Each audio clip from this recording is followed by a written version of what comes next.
Welcome to the Slop Temple. We pray this video helps.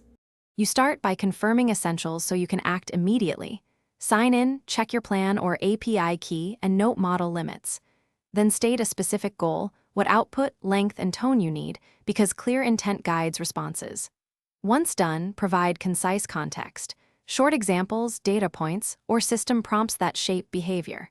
Make sure to set constraints like max tokens or format. Doing this first saves time and produces usable results faster. Now you build the core prompt strategy. Use a system message to set role and rules, then give user instructions and sample inputs. Explain why. System messages shape long-term behavior while examples teach format. Once you get output, iterate.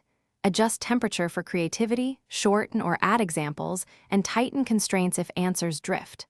Validate each response against expected format and factual checks, and incorporate those failures into the next prompt so results steadily improve. To finish, you clean and validate the final output. Reformat, remove artifacts, and run quick factual or unit checks so the result is production-ready.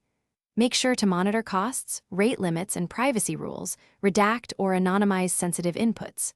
If things go wrong, troubleshoot by simplifying the prompt, testing with a minimal example, or resetting the conversation context. One key tip: when responses go off track, restate constraints and provide a single correct example to guide correction. Thanks for watching. Consider subscribing if we helped you.